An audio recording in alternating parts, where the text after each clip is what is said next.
ಕೊಪ್ಪಳದಲ್ಲಿ ವಾಯು ಮಾಲಿನ್ಯ ನಿಯಮ ಉಲ್ಲಂಘನೆ ಆಗಿದೆ. 28 ವರ್ಷಗಳ ಬಳಿಕ ಕಲ್ಯಾಣಿ ಸ್ಟೀಲ್ಸ್ ಕಾರ್ಖಾನೆ ಬಾಗಿಲು ಬಂದಾಗಿದೆ.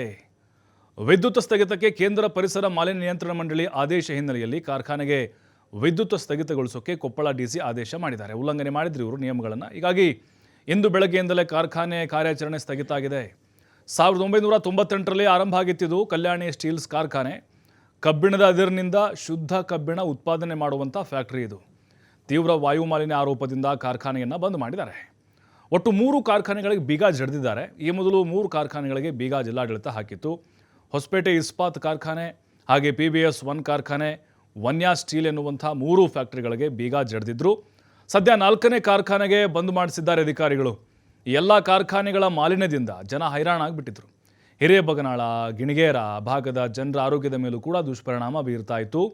ಹೀಗಾಗಿ ಕೇಂದ್ರ ಮತ್ತು ರಾಜ್ಯದ ಪರಿಸರ ಮಾಲಿನ್ಯ ನಿಯಂತ್ರಣ ಮಂಡಳಿ ಈಗ ಉತ್ತಮವಾದಂಥ ನಿರ್ಧಾರ ಮಾಡಿ ಅವರಿಗೆ ಖಡಕ್ ಆದಂಥ ಒಂದು ಎಚ್ಚರಿಕೆಯನ್ನು ಕೊಟ್ಟು ಈ ಮಾಲಿನ್ಯ ನಿಯಮ ಏನಿದೆ ಉಲ್ಲಂಘನೆ ಮಾಡಿದ್ದಾರೆ ವಾಯುಮಾಲಿನ್ಯ ನಿಯಮನ. ಹಾಗಾಗಿ ಇಷ್ಟು ಪ್ರಮಾಣದಲ್ಲಿ ಅಂಥೇಳಿ ಅವರಿಗೆ ದಂಡ ಹೇರುವಂಥ ಸಾಧ್ಯತೆಗಳಿದ್ದಾವೆ.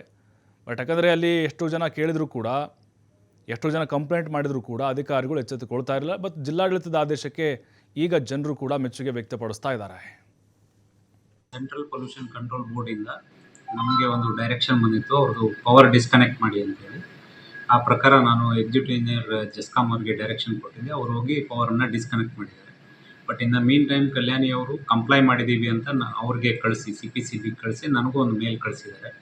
ಇನ್ ಕೇಸ್ ಏನಾದರೂ ಪೊಲ್ಯೂಷನ್ ಕಂಟ್ರೋಲ್ ಬೋರ್ಡ್ ಅವರು ಹೇಳಿರೋದನ್ನೆಲ್ಲ ವೆರಿಫೈ ಮಾಡಿ ಹೌದು ಅಂತ ಒಪ್ಪಿ ನಾಳೆ ಪವರ್ ಪುನಃ ಕೊಡಿ ಅಂದರೆ ಪುನಃ ಕೊಡ್ತೀವಿ.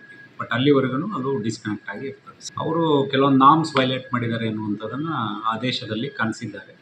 ಅದರ ಆಧಾರದ ಮೇಲೆ ಅವ್ರೇನು ಡೈರೆಕ್ಷನ್ ಕೊಟ್ಟಿದ್ರು ಪೊಲ್ಯೂಷನ್ ಕಂಟ್ರೋಲ್ ಅವರೇ ಕಾಂಪಿಟೆಂಟ್ ಅಥಾರಿಟಿ, ಅವರೇ consent for establishment, consent for operation ಕೊಟ್ಟಿರ್ತಾರೆ. ಹಾಗಾಗಿ ಅವ್ರು ಏನು ಡೈರೆಕ್ಷನ್ ಕೊಟ್ಟಿದ್ದಾರೋ ಅದ್ರ ಪ್ರಕಾರ ನಾವು ಡಿಸ್ಕನೆಕ್ಟ್ ಮಾಡ್ತೀವಿ. ಪರಿಸರ